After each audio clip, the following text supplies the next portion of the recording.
मित्रो नमस्कार.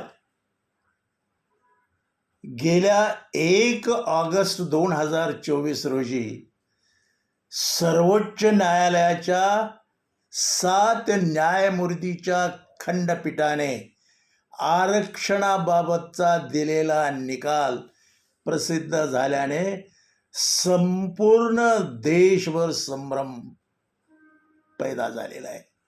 विशेषतः मागासवर्गीय समाज अस्वस्थ आहे. भारतीय संविधानाच्या कलम 341 आणि 342 प्रमाणे अनुसूचित जाती आणि अनुसूचित जमातीच्या याद्या तयार करण्याचा अधिकार केंद्र सरकारचा असून राष्ट्रपती महोदयांच्या स्वाक्षरीने या याद्या प्रसिद्ध होत असतात. 1 ऑगस्ट रोजी आलेल्या सुप्रीम कोर्टाच्या या निकालामध्ये जस्टिस चंद्रचूड आणि त्यांचे बाकीचे 6 सहकारी न्यायमूर्ती यांनी आपले मत प्रसिद्ध केलेले आहे. त्याच्यामध्ये केंद्र सरकारप्रमाणे राज्य सरकारला सुद्धा अनुसूचित जाती आणि जमातीच्या याद्यामध्ये फेरफार करणे शक्य आहे असे म्हटलेले आहे. परंतु या खंडपीठाच्या 7व्या न्यायाधीश जस्टिस बेला त्रिवेदी यांनी या 6 जजांच्या विरोधातले मत प्रदर्शित केलेले आहे. त्यांच्यामध्ये 2004 मध्ये 3 जजांच्या समोर सर्वोच्च न्यायालयाच्या खंडपीठा समोर चालू असलेल्या या खटल्याचा निकाल लागलेला होता आणि या 3 जजांच्या खंडपीठाने कलम 341 आणि कलम 342 प्रमाणे अनुसूचित जाती आणि जमातीच्या याद्या केवळ केंद्र सरकार आणि राष्ट्रपती महोदयांच्या स्वाक्षरीने प्रसिद्ध केल्या जाऊ शकतात. याच्यामध्ये राज्य सरकार फेरफार करू शकत नाही असे मत प्रदर्शित केले होते.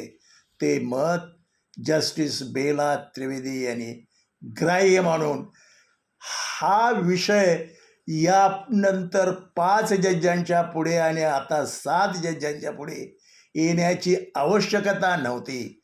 परंतु आता हा निर्णय 7 पैकी 6 न्यायाधीशांनी याद्या तयार करण्याचा अधिकार हा राज्य सरकारला सुद्धा देण्यासंबंधाची वार्ता केलेली आहे.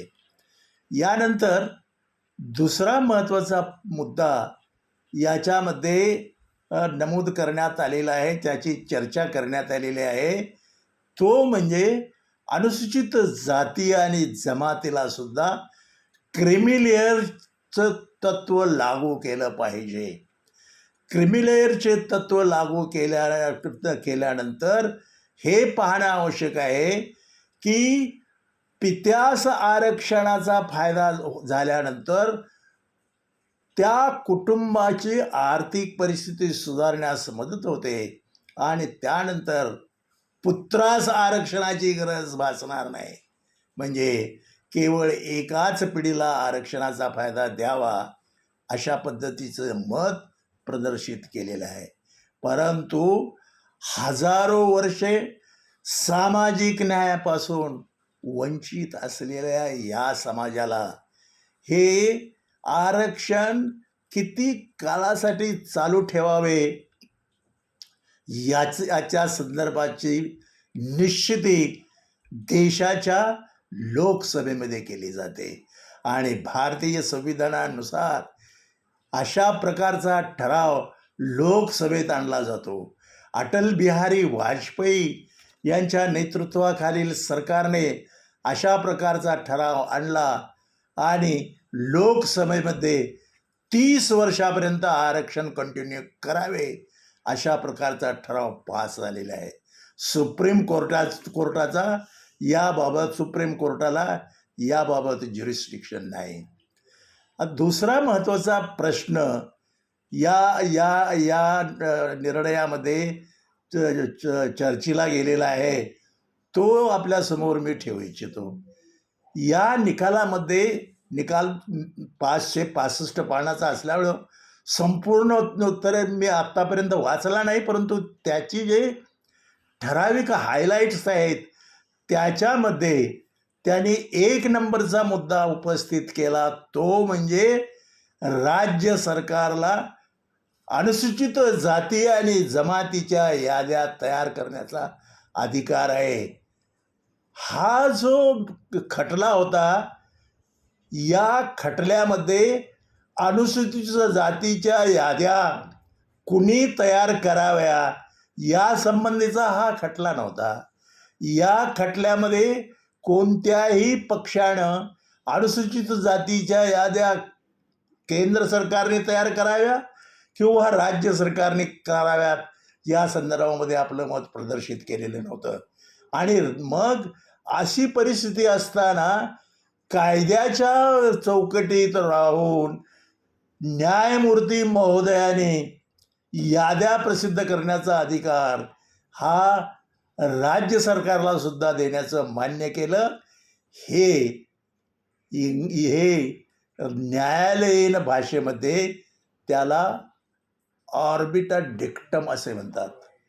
ऑर्बिटा डिक्टम याचा ही लॅटिन फ्रेज आहे आणि लिगल टर्ममध्ये याचा अर्थ आहे की न्यायालयामध्ये जी बाजू पक्षकारांनी मांडली नाही, जो मुद्दा पक्षकारांनी मांडला नाही, त्याच्यावरती कोर्टानं बोलणं याला ओबिटा डिक्टम असे म्हणतात. आणि त्यामुळं हा न्यायालयाचा निर्णय असं मानता येत नाही. आणि म्हणून राज्याने सुद्धा अशा पद्धतीचा निर्णय घ्यावा किंवा त्यांना घेता येईल, हे सुप्रीम कोर्टाचं जे मत आहे हे ओरल डिक्टा असल्यामुळं ते त्याची अंमलबजावणी करणं हे बाइंडिंग होत नाही. आणि दुसरा न्यायालयासमोरचा जो मुद्दा होता आणि तो म्हणजे क्रिमिलियर्स अनुसूचित जाती आणि जमातीला लागू करावे हा मुद्दा सुद्धा या लिटिगेशनचा भाग नव्हता. या खटल्यामध्ये कोणत्याही पक्षाची मागणी नव्हती किंवा सरकारी पक्षाची किंवा कोणत्याही पक्षानं अनुसूचित जाती आणि जमातीला क्रिमिलियर लागू करावे हा विषय कोर्टासमोर मांडलेला नव्हता. तरीसुद्धा कोर्टानं क्रिमिलियर त्यानं लागू करावं अशा पद्धतीचं भाषण करणे, निकालपत्रामध्ये वाच्य अशा पद्धतीची बाजू मांडणे न्यायमूर्तींनी, हा सुद्धा ओरल डिक्टा आहे. आणि त्यामुळं हे सुद्धा इम्प्लिमेंट करणं अतिशय अवघड आहे. तेव्हा न्यायालयाने जरी अशा पद्धतीनं निर्णय दिला असला तर तो निर्णय इम्प्लिमेंट करणं हे अतिशय अवघड आहे. न्यायालयानं प्रबोधन करण्याचा प्रयत्न केलेला आहे, पण प्रबोधन हे भारतीय संविधान जेव्हा बनलं तेव्हा कॉन्स्टिट्युएंट असेंब्लीमध्ये याची चर्चा होऊन लोकसभेला किती काळापर्यंत ते असावं हा ठरवण्याचा अधिकार दिलेला आहे. तेव्हा या माझ्या मागासवर्गीय बंधू भगिनींना आणि देशातील तमाम जनतेला माझी विनंती आहे की आपल्या सगळ्यांची जबाबदारी आहे की समानतेचं तत्त्व जे भारतीय संविधानामध्ये आहे ते त्याला छेद देण्याचा प्रयत्न या निकालानं होतो. आणि म्हणून आपण सर्वांनी सावधगिरी बाळगणं आवश्यक आहे. जय भीम, जय हिंद.